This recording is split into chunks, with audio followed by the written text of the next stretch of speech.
Hi, everyone, and welcome to Robust American Love. My name is Karin Karbiener, and I am president of the Walt Whitman Initiative. We are a 501c3 nonprofit organization with the mission of celebrating New York's literary legacy. And we serve as an organizing center for cultural activism and poetry-related events, such as the one you're just about to enjoy tonight. Please follow us on Facebook and Instagram and tune into our YouTube channel to explore more presentations in our Robust American Love speaker series. You guys know we've been doing this since August, man. We've got this incredible catalog of very, very different types of interviews. So please do look back. And if you like what we're doing, there are many ways to support our programs and initiatives. Please visit our website to find out how, or you can actually write to Walt. I kid you not. It's Walt at waltwhitmaninitiative.org. So we decided to offer the speaker series, note the word speaker, not lecture, to present timely public-facing conversations on Whitman's life, work, and legacy.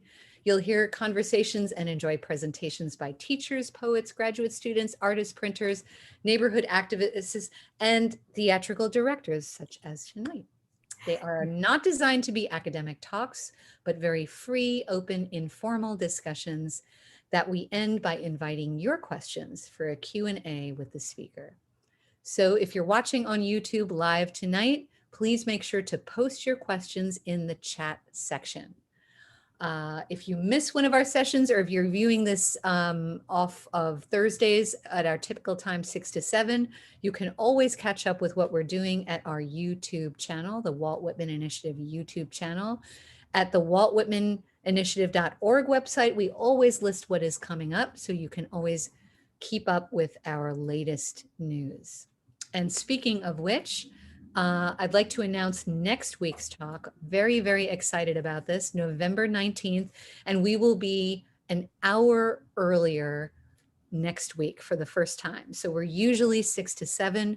We're going to be 5 to 6, and that is because our guest speaker, or one of our guest speakers, Grayson Gill, who is the proprietor of Bellegarde Bakery in New Orleans, will be baking pizzas from 6 to 8 during New Orleans time. So he cannot make it during our usual time. And of course, we've got to accommodate Grayson, right, Karin? I know you know Grayson also.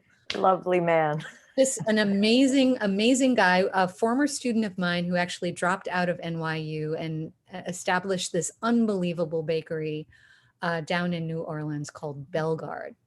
He's been baking professionally for 11 years. He was trained at the San Francisco Baking Institute under Michel Suas and Frank Sally, and his passion for bread stems from the craft's intricacies and interactions with the elements of fire, water, and fermentation. Grayson was nominated for Best Baker in America by the James Beard Foundation in 2020. No small feat. He's an amazing person, and he's going to be accompanied by another amazing person, Steve Jones, who is the director of the Bread Lab at Washington State University. The two of them together will be speaking with me about 19th century health reform and the bread revolution. So if you've always been intrigued by that, especially Whitman's 13 series of articles in, what was it again, the New York Atlas, I think in 1858, called Manly Health and Training, that will definitely be part of our conversation with Grayson. So Grayson, thank you so much for being there. Steve, unbelievable, tuning in from Washington State University. Thank you both for next week, 5 to 6 p.m., November 19th. Tonight is a very special night because I am talking to a very dear friend and an unbelievably amazing talent. I am so honored to have Karin Coonrod with us. Karin Coonrod is the directrice and I guess sort of the brainchild behind Compagnia de Colombari, which is an experimental theatrical troupe. And we're specifically going to be looking at a particular show that Karin created, right, Karin? I guess you created and wrote it, and you've been curating it and kind of figuring out how to do it for 8 years, since 2012. We started in 2008. 2008, pardon me. Okay, so 12 years. Mhm. And I'm talking here about More or Less I Am. I think a lot of our audience will be familiar with that uh, uh, performance, and we'll be showing clips from it and talking to Karin about the details of how she conceptualized it. Apparently, it's been performed continuously from 2012 to this year. And just this year, Karin, I know you've released these virtual performances of More or Less I Am, which are absolutely moving and so timely. So hopefully we'll be seeing one of those as well and chatting with you about them. I love the quotation that you have here where you say, More or Less I Am, quote, vitalizes Whitman's call to us, then and now, a declaration of interdependence, an awakening of the American consciousness. It's exactly what we need. So, ladies and gentlemen, I am so very honored and pleased to introduce Karin Coonrod. Well, thank you. Thank you. It's lovely to be here with you, Karin. And just, I have a few words for you here, but I totally want to hear things more from your point of view. I have here, you're a theatrical director and writer. You've been heard around the world for your performances. I think many people know about your Merchant of Venice tour, which actually went down into the Jewish ghetto in Venice, Italy. Talk about an amazing performance. Babette's Feast, which was done in Portland, and many other pieces that I've seen, very interesting on-site performances. And I have a whole list here, Karin, but I think I'd really rather hear from you. I know you're also teaching at the Yale School of Drama, so that's another way that people might know about you. Bring us back to the beginning. How did you get into the theater biz? Like, how did all of this happen for you? Well, so, I didn't grow up in a theater family. And yet everything that I was doing as a child, it wove into the theater. So I was painting, I was dancing, singing, there were all kinds of things going on. And then I became I played the piano. I was an English major, nearly was thinking about music, but then was writing. And I took a job as a teacher and immediately accepted the theater. The principal said, and I was studying medieval literature too in England. And anyway, it was quite a crazy, and exciting and a path. Also, my parents were, one was American and one was European. And I always felt every morning that I had breakfast with two continents because they were very different. So there was a lot of drama and a lot of traveling. And all of this wove into knowing somehow when asked, would you take the theater in this boys' school where I taught at Christian Brothers Academy? And without even pausing, I said yes. It was a bit terrifying, but I said yes. And I was ready. I had done a few things in college. I had also done, here and there, been experimenting a little bit, and knew that actually all of these, playing the flute, playing the piano, singing, dancing, writing, all of that, I found my voice in the theater. So that's what happened. And taught which is really interesting because, as you were just saying, you have quite a literary background, which ties in with so much of what you do. I was especially interested in hearing you were working on medieval literature, which really makes sense considering, I don't know, texts and beheadings, or the latest one. And I'm trying to think. Oh, Judith, the Anglo-Saxon Judith. And yeah, Shakespeare's futuristic. So, right. I mean, going back, I was really moved. I had a wonderful teacher who charmed us and in college, and he taught us medieval literature. And so I was excited about it. I was excited about going back to words and the strangeness of the common, the American words, which is also why in Shakespeare in the monosyllabic and Whitman in those rough American monosyllabic words, it all comes around, going back to Anglo-Saxon and Middle English, and then all the French and Latinate came in and shifted things. And it's all fascinating. I didn't study linguistics. I'm always fascinated. I and honor people who study and teach linguistics. It's very curious to me and very exciting. But yes, so the theater and bringing this English and the love of the text and making the text alive is really what I feel called in many ways. I mean, the theater is a place from which to see, and that's what the theater means in the Greek. And so seeing deeply and seeing into the moment and seeing in as many ways as possible is what also called me, in addition to seeing into the words and seeing into the text. And then bringing that alive so that an audience we could share that scene. So, it's I went to Columbia University, which I knew I had to be in New York. It was the only place I wanted to be because I wanted to have an apprenticeship here and see everything that I could see. So in my first year, I saw Pina Bausch, and that just went mad. Can you tell us more about that, just in case people don't know what that is? Pina Bausch is she died a few years back, but she was an extraordinary theater dance creator, a maker of theater and dance. And she did something, I was in the first row watching this, and it was the 7 Deadly Sins, and it was just astonishing. And I saw so much. I mean, that was that's why I wanted to be at Columbia, so that, I just ate out of a can and then went to see plays.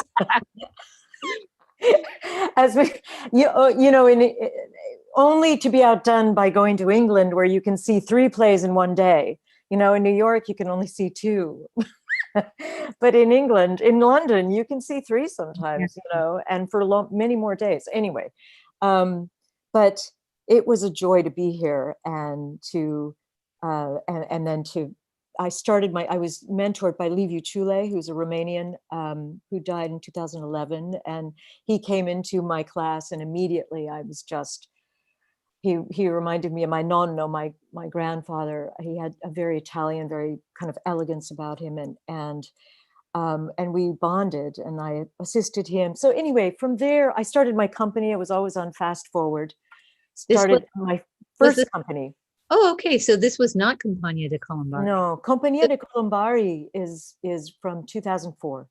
My goodness. So my first company was Arden Party, and that was a revitalization of the classics. So we did lots. And then I started doing more freelance work. And then I wanted to do both. So freelance and starting a new company, which had more international calling. So in 2004, the opportunity, through a very close friend of mine, John Skillen, to go to Italy and Orvieto and to do the medieval mystery plays. So this is the medieval interest coming back here. Yes, exactly. Karin, forgive me for trying to recap, but it sounds like you came to theater with not a lot of formal training, right? With a love That's of right. theater, but you were kind of thrown into it when you were teaching at that boys' school. Yep. And then at Columbia, what were you studying? Directing. Oh, so you did then study directing. Yeah, so I did, yes. Yeah. And I always felt like I hadn't done as much as the others, but I caught up. So, and it's kind of you appoint yourself as a director. I was just telling my students that this morning. It's a crazy profession. The theater in itself is a crazy profession. We all know that. It's the wild child of the arts in many ways. And to decide you're a director demands huge chutzpah. I mean, really? Good. You are. So, and you just know you have these visions, you have these dreams, you have to do it. it won't let you rest. So that's what I knew I had to do. And I hadn't studied acting, and yet I did go and do a little bit of acting in England for a summer. And I played in a trippy, I played Nora in a few scenes, and it was in a workshop, and it was extraordinary, in Doll's House, you know. And I thought, oh, I could be an actor. Well, that's ridiculous. But anyway, Oh, I right, knew. because you do not act in any of your No, performances, right? Like no, that. I do. Have you ever acted in any Compagnia de Colombari? No, no. And there are so many more and better actors than me, but you know, I do love readings, and that's something that I can do. But no, I rejoice in the actors who are in the company. So, and more that will be joining. And it's a constant, actually, search for them. But yeah, so then we started after doing a lot of freelance work in New York and around, and also a little bit in the country, not so much though, mostly based in New York. Then I wanted to start the company, and John offered this opportunity, and then I became very close to many people in Orvieto, and we started doing the medieval mystery plays. We have a couple of pictures of that. That could be really interesting, because there are just a few pictures of what Compagnia de Colombari has done. That was the desire to bring Italian iconography sort of in relationship with American music, like Mahalia Jackson. So it's like Fra Angelico meets Mahalia Jackson. And here we have this, and also I was very influenced by chiaroscuro. And, I actually have a huge art history background, because I sort of grew up as a child in the museums and everything, and with my mother as a kind of part-time painter. My mother from Firenze. So here we have Mary in the medieval mystery plays, played by Patrice Johnson, and who spoke in Italian. This was in 2005, and it was really important as an ambassador for the United States and for, our theater, that we, as an American company, we mingled with the Italians, and and Patrice spoke in Italian, her scenes. Trezana Beverly is, a Tony Award winner for Color Girls Who Considered Suicide in the late 70s. She played God. And we see Peter Cassandra there, who's holding the light. And so we created the image of the light of the world just by, instead of having a baby or doing anything with a, shawl or something like this. I just wanted to be riotous and wild and go right for that image. And so Patrice and Peter and I talked about this, and he's a wild design artist who now leads Department of Design in Reed College. But to be with these actors, and the Italians too, and you see the kids around. Anyway, that was right in the streets. So we were trying to create something stunningly beautiful that was carved and sculpted in the streets, informed by, of course, chiaroscuro. We can think, Caravaggio, and then, of course, I think Rembrandt too, but he's not Italian, but still, he's there. There's another one. We can look at a. This is so beautiful, though. This shot is just exquisite, And I'm thinking, when I saw Colombari, I think it was at the Museum of the City of New York. Ah, yes. That was the piece, Strangers and Other Angels. Okay. What year was that? Gosh, I think we stopped doing it in 2013 because I was going mad and we didn't have enough money.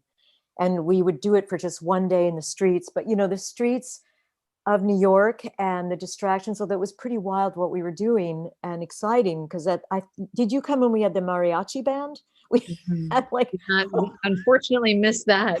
We had like 70 people involved. So, there's something of the spirit of this, where you see the kids here. I didn't have to say, you have to be quiet. I didn't even have to say anything, because they were so mesmerized by what was going on. We see them reflected in this image of Patrice, who's been winning awards in the last year, probably some of the listeners have seen her on stage recently in New York. But she played Mary, you know. So it was totally thrilling, and I hope we get to do it again. It was magical when I saw it. And I even saw it in a confined space because you guys were doing it within MCNY, but Yes, sort of the tone of it because of the lighting and the music. I mean the image here kind of brings me there to that space. So that's that's where Colombari was born then, right? yes. We were born in Orvieto, and we're based in New York. And of course, we had the chance to do. Here's another great.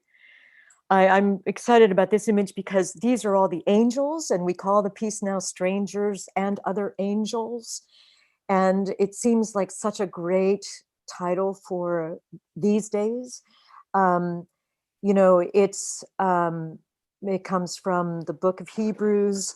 But, you know, here I love the little boy watching this because we just would have two movie lights on either end, and that was it. This is the Duomo of Orvieto, which in itself is a facade, you know, that glitters in the sunset, you know, in a stunning way, the gold off of it. And it's the a relief of from the beginning, from the creation to doomsday. So here were the angels creating the wall after the mutuality was broken between God and Adam and Eve. And the angels had all taken Tai Chi workshop for about 2 weeks. That's great.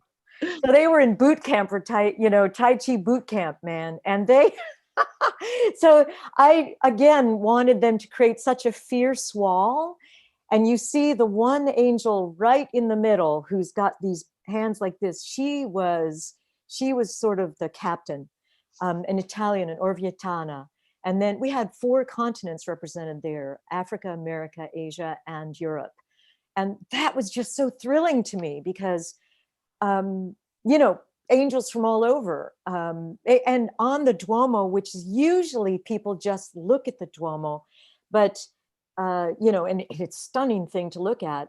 But when it's kind of, you know, it's given life by the presence of humanity in this time. That was, you know, was built in the 1300s. And I remember a quick story about Trezana Beverly she did James Weldon Johnson in front of that. She had just done that. God stepped out and said, "I'm lonely, I'm going to make me a man," from God's Trombones. Trezana Beverly, a lot of the team in Orvieto said she's going to need a microphone. She's going to need a microphone. And I said, "Really? You think?" Guess not. Trezana, do you think you need a microphone? And she said, "Nope." And so we tested it on a Friday during the market day. She just stood there alone in the, you know, market, and she started reciting this James Weldon Johnson, and people could not believe it. They were looking from all over. And, you know, I said to our team, "Do you think the Pope needed a microphone, you know, in the 1300s?" I don't think so. So Trezana, of course, you know, it was astonishing what she did. And the next year it was Michael Rogers who did it, who you've seen in the Whitman. Trezana, all the company, what I always want to do is have so much overlap. And the 2 pieces that had the most overlap were these 2, the Strangers and Other Angels, and the Whitman in America, you know, because the Whitman is the American dream. I mean, that is the American dream that we still have not achieved. So is what he captures. So here, you know, this is one picture. I think there are a few more. These are just some other, go through these really quickly. So yeah, well, the other one was Texts and Beheadings, which is the piece that I did based on Elizabeth I, you know, her writings, the other one. This one is the 5 Shylocks in The Merchant of Venice, in the Jewish ghetto of Venice. And that call came from, you know, a mutual friend of ours, David Castan, very close friend too, who, and Shaul Bassi, who has become a good friend and who's this unofficial mayor of the Jewish ghetto, but also a Shakespearean at Ca' Foscari, and David, of course, at Columbia, but now at Yale, Shakespearean, and who was my dramaturg for King John and a close friend for many years. So he said, boy, I know who's got to do this Merchant of Venice in the Jewish ghetto, you know, and I got this, you know, a remarkable letter from him introducing me to Shaul. And I was terrified, of course, to do it because it's incendiary as a project and to do it in the Jewish ghetto, you know, of all things. So it was a way, what I did with the 5 Shylocks is to create a way to open up the role to what is Jewish and universal. And also to create a sign, because the yellow was the mark, that was not just a small, I mean, I wanted an operatic sign, something that was huge and that was also beautiful, that covered the torso, that covered the, you know, the center, as we now all talk about in yoga, you know, what about your center and core and all that stuff. So, you know, his very in Japanese fashion almost. So they each took a scene of the play and came together at one point.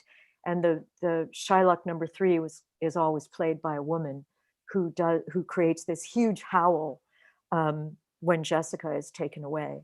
I remember seeing it at Montclair State, right across the here. Yeah, it was fascinating to restage it. Which was fantastic, but I would imagine just seeing it in Venice there, unbelievable experience. And just another example of how you're doing experimental things and very much on site and kind of interacting with space, right? Really meaningful relationship with space. Yeah. So I think we just have one more photo. Yeah, this is Orfeo Monteverdi that John Conklin and I adapted. And Gina Lishman, who you see playing the mandala there, who's a genius, you know, she arranged it. She's extraordinary. She did the music for Texts and Beheadings that we did at BAM, Next Wave. And here she arranged it. We decided on, you know, an accordion. I mean, crazy, you know, just 6 instruments.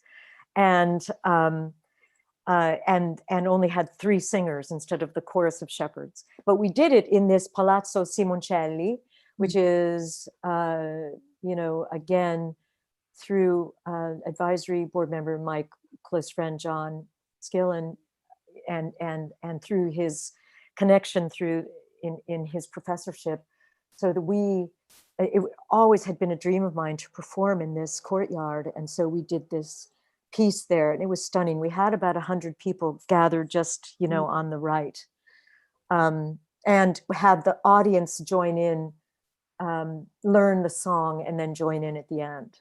And that's such a big trademark of the work that you do, right? I'm going to just stop here and bring us back here, because I know that we want to get to Whitman before we run out of but I'm thinking, like, that's one of the big things about of More or Less I Am, the interactive quality with this piece. And can we talk, I mean, what brought you to Whitman to begin with? So it was, you know, so it was in a conversation with Harold Bloom, actually, and I had just sort of organized him doing Falstaff at ART with Robert Brustein playing pistol and everything, and so we did a concert reading, and then I said, okay, let's do Whitman. Well, we went, we did, because he had come to see my King John and really liked it. So anyway, the thing is that we kind of parted ways, because in terms of working on Whitman, because he wanted to do a narrative about his life, and I wasn't so interested in that. I was interested in Whitman's imagination, and I wanted Whitman's imagination to be on stage, just sort of as I've done with Flannery O'Connor, you know, with Everything That Rises, and then now coming up with Revelation. So it's that, and Gertrude Stein is another one, that it's that thrills me, and how the words themselves of the prophetic poet can be made alive and, you know, ignite an audience. Well, really. I remember actually talking with you, it must have been early on when you were thinking about the show, right? And you asked me about particular lines, like you were really looking to dig into Song of Myself and to create something out of Yeah. myself. Now, you never studied Whitman, right? Nope. Well, certainly knew him. I had, read him. I was a English major, so certainly I read him. Oh, But you never know. Like a lot of my students don't really get to Whitman. He's a little on the margin for a poet that's kind of in the center. He's constantly marginalized, and I think it's just a lingering homophobia, maybe, just an awareness that he wasn't kind of like part of a group like the Transcendentalists or something. So maybe you didn't study him. Why Song of Myself? Was that just the big bold statement, the epic you were looking for? well, in 2005, I did direct a small piece at the New York Public Library when Harold was installed as a literary lion.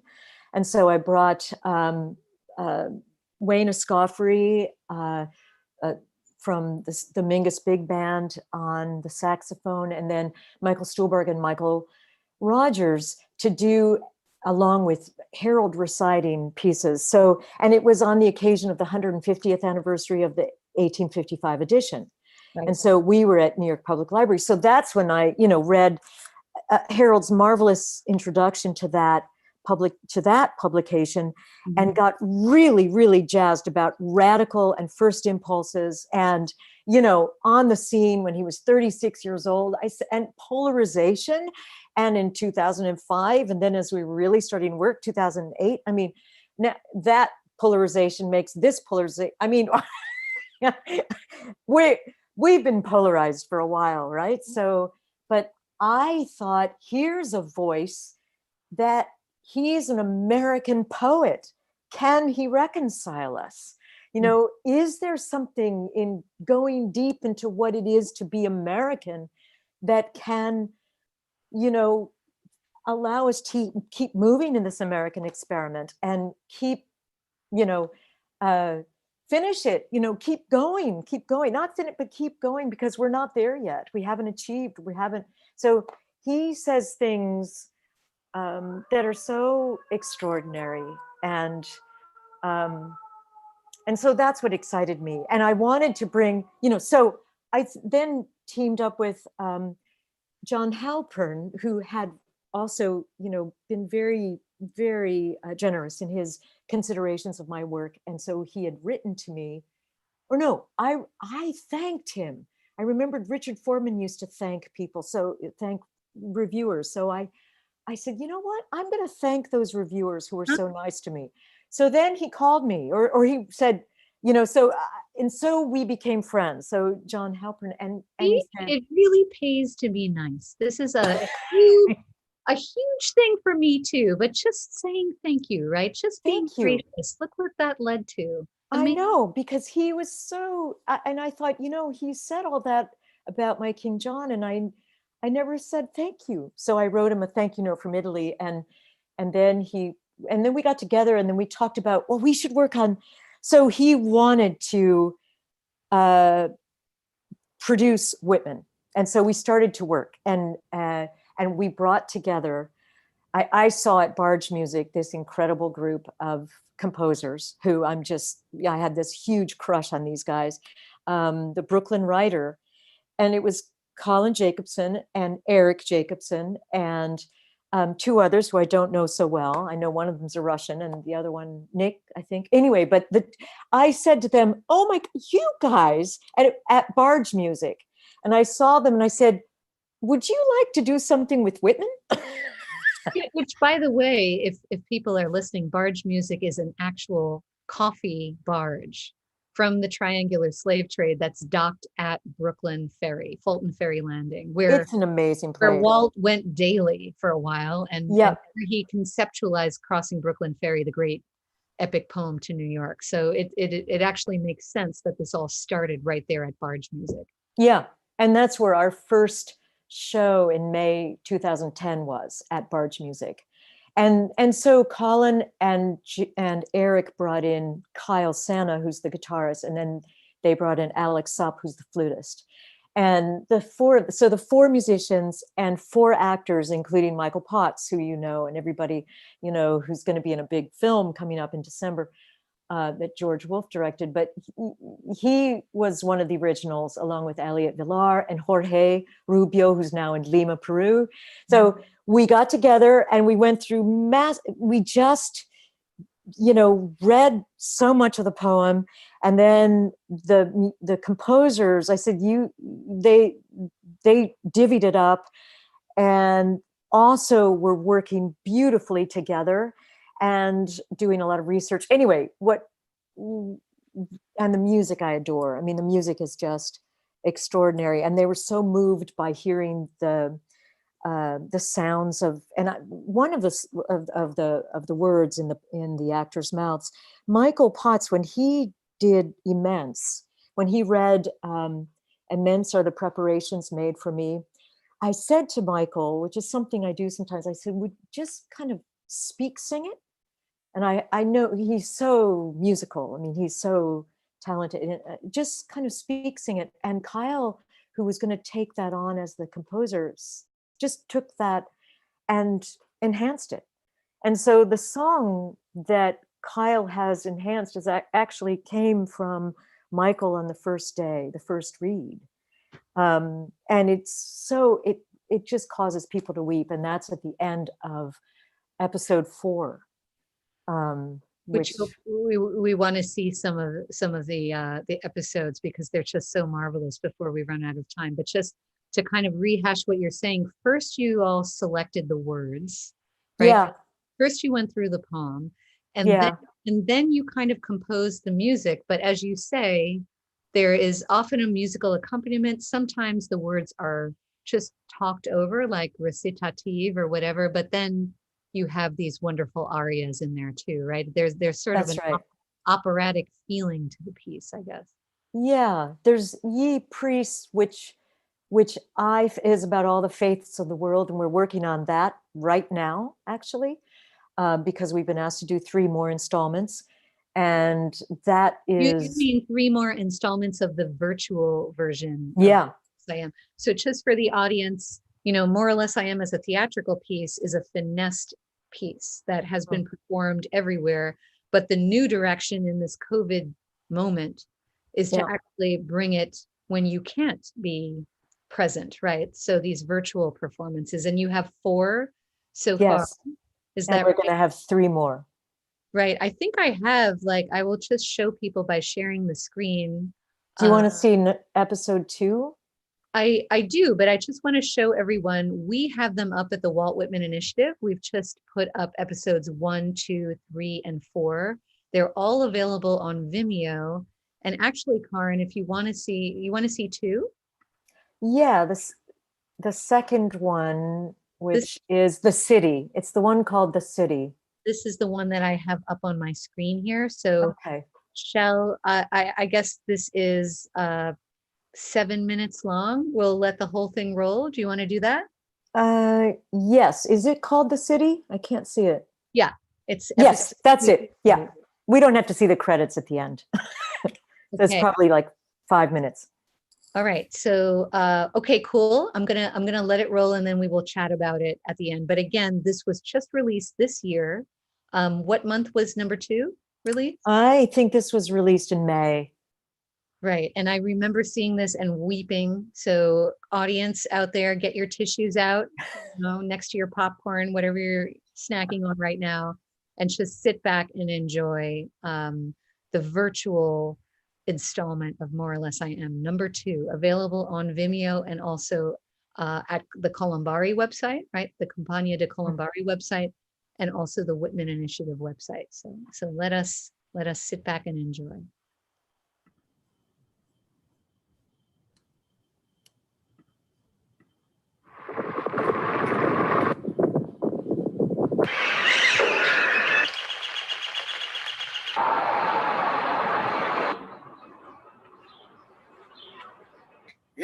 Is the city. This is the city. This is the city. This is the city. And I am one of the citizens. And I'm one of the citizens.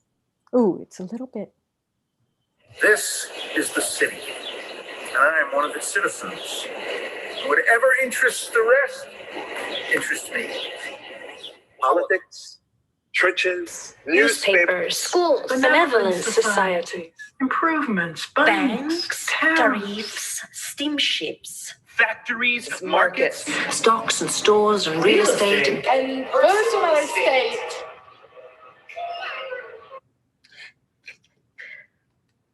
Questa è la città. Это город. ये है शहर और मैं इस शहर का एक नागरिक हूँ. Esta es la ciudad. Voici la ville. Das ist das Stadt. هذه هي المدينة. 这就是那座城市。 Das ist die Stadt. Io uno dei suoi cittadini. Essa é a cidade. Whatever interests the rest interests me.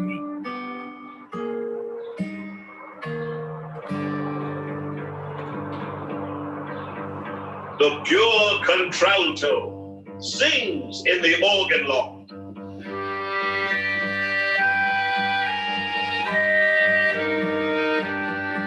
The carpenter dresses his plank. The tongue of his foreplane whistles its wild ascending list. The married and unmarried children ride home to their Thanksgiving dinner.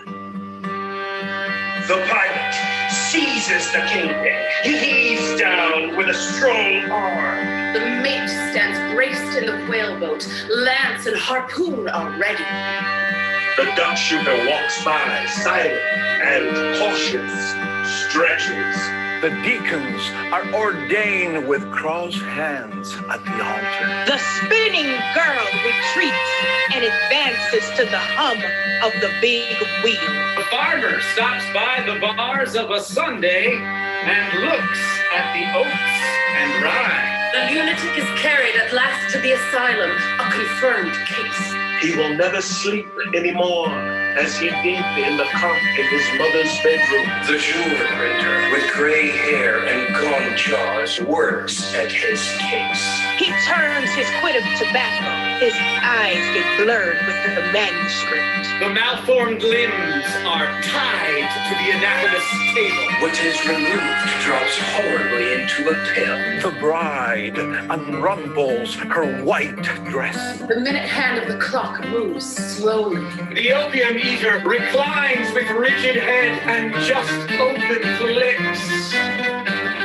The prostitute draggles her shawl. Her bonnet bounds on her tipsy and dimpled neck. Crowd laughs at her blackguard oaths. The men cheer and wink to each other. Miserable! I do not laugh at your oaths, nor jeer you. The president holds a cabinet council. He is surrounded by the great secretary. On the piazza, 100 friendly patrons with fine arms. The crew of the fish smack pack repeated layers of halibut in the hold. The quadroon girl is told at the stand. The drunkard nods by the barroom stove. The machinist rolls up his sleeves. The policeman travels his beat. The gatekeeper march will pass. The young fellow drives the express wagon. I love him, though I do not know him. I love him, though I do not know him. I love him, I love him. though I do not know I do him. not know him. I love him, I love though him, I do not know him. though I do not know him.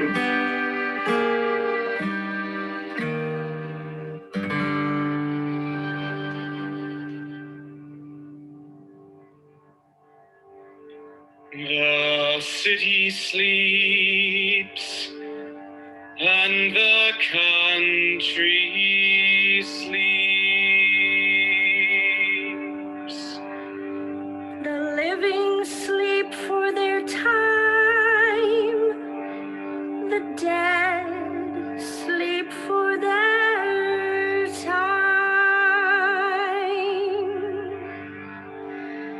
The old husband sleeps by his wife. And the young husband sleeps by his wife. And these one and all tend inward to me. And I tend outward to them.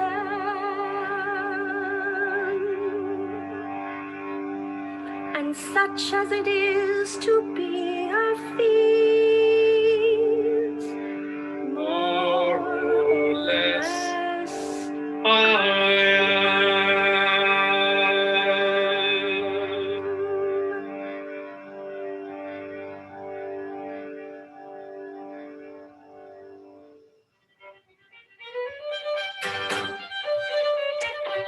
All right, well, forgive me for not sharing the credits. I'm going to come back to you, Karin.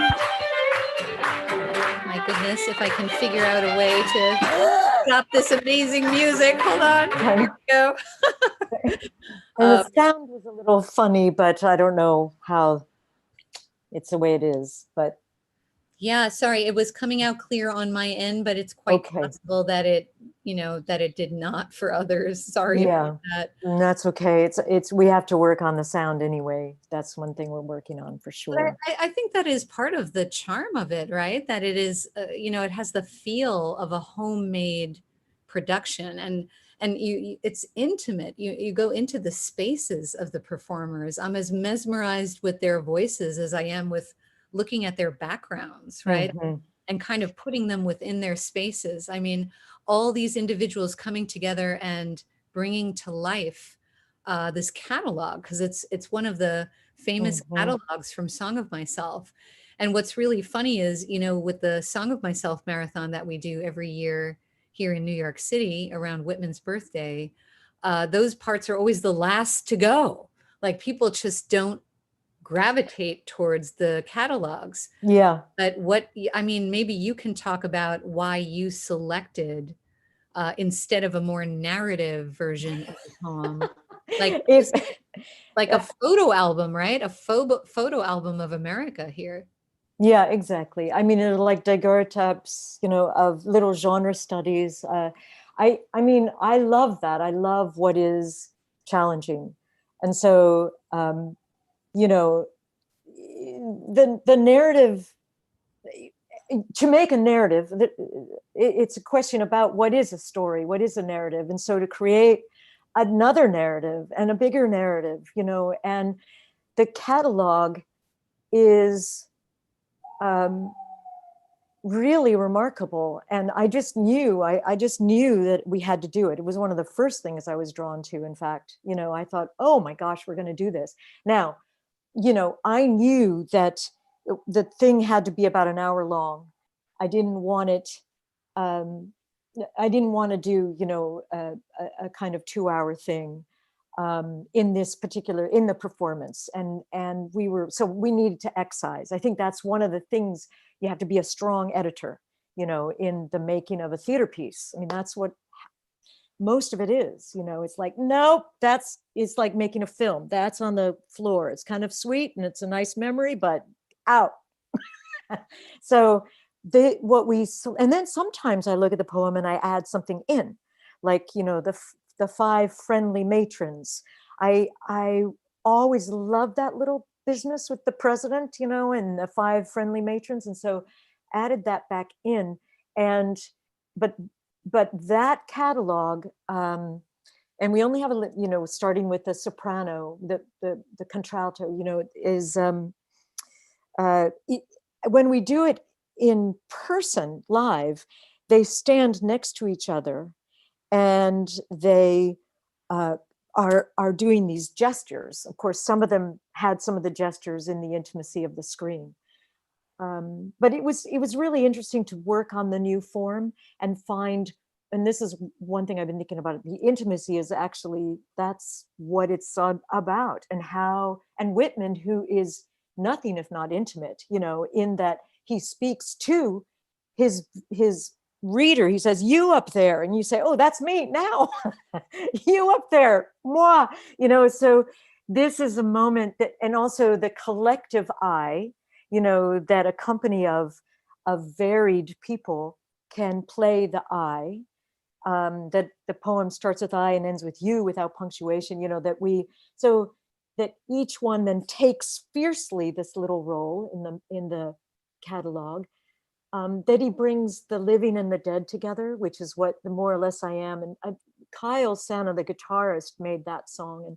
And these composers just take my breath away. They're so beautiful and so humble and so fierce. But that song is, that's shared by Kelly Ray Powell, who sang it originally, and then Giovanni, who took it over. I had them, here we could bring, Kelly Ray now lives in Iowa, Giovanni lives in New Jersey. In that little tape that we just saw, we had, Paulino, who's Ruth Bader Ginsburg's grandson, in Paris with the little baby, saying, "C'est la ville," and and then we had Sorab, who was in Mumbai, and then one of my students from Yale was in China and sent some footage of China, and we had Linda Powell, who was in Washington, who shot the clips of Washington D.C. With Rosie, and so we had, and one of our board members' daughters, Emmeline, was in Berlin, so she shot Berlin shots. We had Lima, Peru.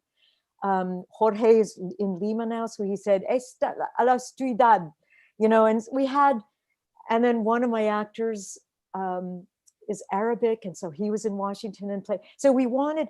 And that's something that, when we've done it live, we have audience members speak out. This is a city and I am one of the citizens. And actually, I wondered if we wanted to show maybe a little bit of a live performance just to contrast it. I think what you're getting at is that you are trying to do the impossible, which is what Whitman tried to do with Song of Myself, and create a space in which you feel an intimacy and yet a globalism, right? An expanse. Right. So you have both sort of like this feeling of belonging, but also an awareness of the other. Yes. That's so profoundly moving. And I think, I certainly feel that intimacy, weirdly enough, on the Zoom recordings. Zoom doesn't always work this way. Yeah. But maybe it's just the quality of the performances, and also their willingness, their openness in taking you in. And I think for anyone who has not been lucky enough to experience More or Less I Am in person, maybe we can just show, I know we're running out of time, but a bit of the Governor's Island performance. This was great. We had over 20 people from Colombari just speaking the text. Everyone just came for one day and took lines. It was pretty fun. Yeah, this was the Whitman Initiative's attempt to do a Whitman weekend.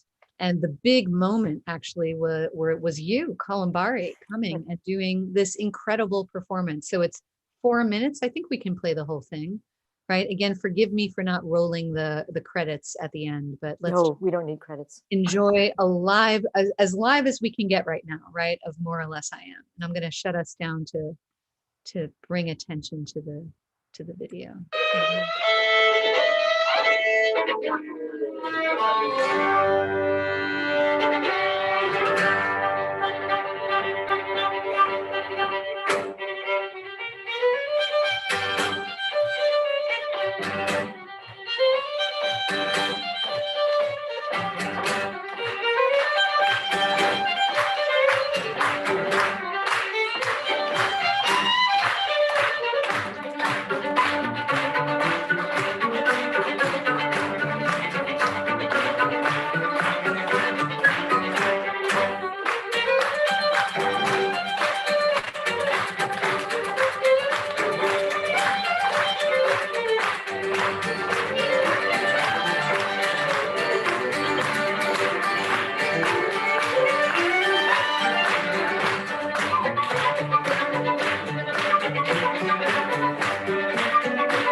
Myself.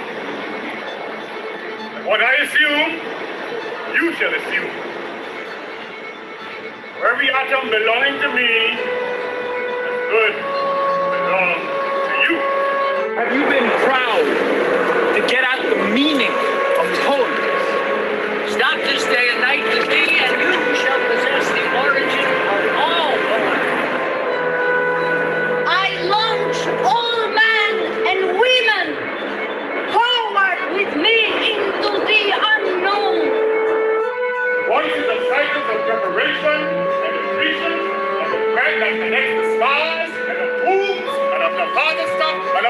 of them the others are down upon, of the trivial and foolish and flat and despised.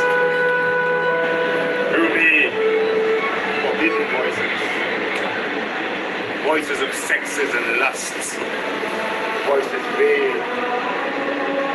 I remove the veil. Voices indecent, by me, clarified and transfigured. Do I contradict myself? Very well then, I contradict myself. I am love. I contain both. I sound my barbaric yap over the roofs of the world. Failing to fetch me at first, keep encouraged. Missing me one place, search another. I stopped somewhere, waiting for you.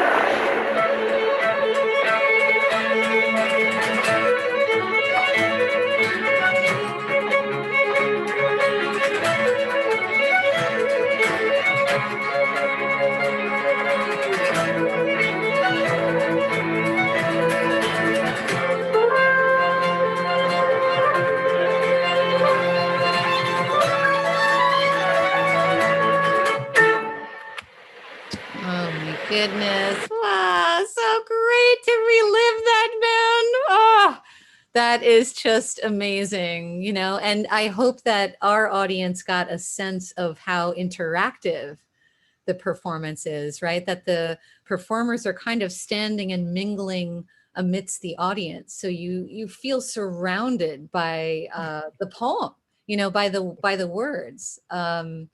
And my gosh, just absolute magic being created right there. It was so beautiful to see all those faces.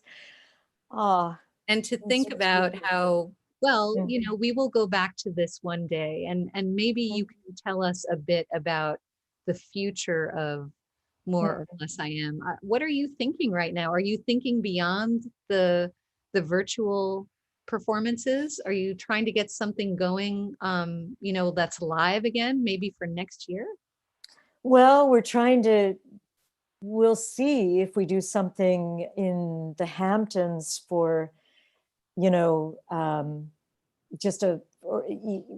maybe once a month, where there's discussion about something in a very small capacity, you know, socially distanced and very careful. So there's talk about that, but nothing's happened yet. So we're venturing, and it's with Whitman. You know, and the thing is, like, the joy about the piece is that all the company is participating in Whitman. Everybody can do it. You know, they have different things, I mean, that they do within it, but so people, if someone has a movie, then someone else can come in, someone else, you know, is in another place. So right now we're working on the next 3 virtuals so that we have this thing to own and to show, and, you know, trying to make the sound even stronger. And so that we have the whole piece finished. And then, you know, later, I don't know. I mean, I think the piece should be done all around. I wanted to do it during the election year. I wanted to go to Alabama. I remember there were big plans for this, right? So. But, you know, we really need, we wanted to go to North Carolina. I wanted to go to places and say, this is what it is to be an American, you know, this is it, you know, the generosity. I mean, Whitman's generosity, who says, you know, looking at capital in a new way. The capital is spending myself and giving it out, and just letting whatever comes back, and realizing that he's walking in between the sky and the earth, and they're having sex together and he's inside. It's like, whoa, every day is wild. How can you be bored? These messages are never untimely, right? Just because the election is over doesn't mean that America is not ready to hear this. I mean, I think when we emerge from this, people will be so ready for this performance. In fact, can you tell people out there how they might get involved or reach you, or where they can find updates, if they can get on a mailing list, for instance, just to share Sure. info for those that are out there? Yeah. Well, we have a website that we are in the midst of transferring it, of transitioning to a new website, but we're still in the old website right now. So there, or it's colombari.org, colombari.org. So, or me, I have, what is my Karin at colombari.org. So either of those, we have, yeah, I mean, we're on the internet, so it's easy to find us. Right, just in case people are interested in I'd love that. We'd love that, And, supporting this incredible venture, right? This real labor of love that has brought so much beauty and meaning to my family's life, to people that I love. I have to thank you, Karin, for the show. It is unlike anything else that one will see. Experiential, meaningful. You can wrap yourself in it like a warm, welcoming blanket. And I just miss experiencing it. Actually, I love the virtual shows, but to actually sit there and be I know. And I must say, just the last thing, the last time I saw the show was Whitman's birthday. Whitman's 200th birthday at the birthplace, May 31st, 2019. We were celebrating Walt Whitman's bicentennial of his birth, and Karin did a spectacular version of the show right there on the grounds in front of the birthplace. Yeah, it was pretty amazing. It was amazing. Candles and everything. It was nighttime. I mean, again, they change every time you see them, right? So the Governor's Island show was kind of site specific. Yeah. And I think that the one at the birthplace truly kind of was home for so many of us that love Whitman's words.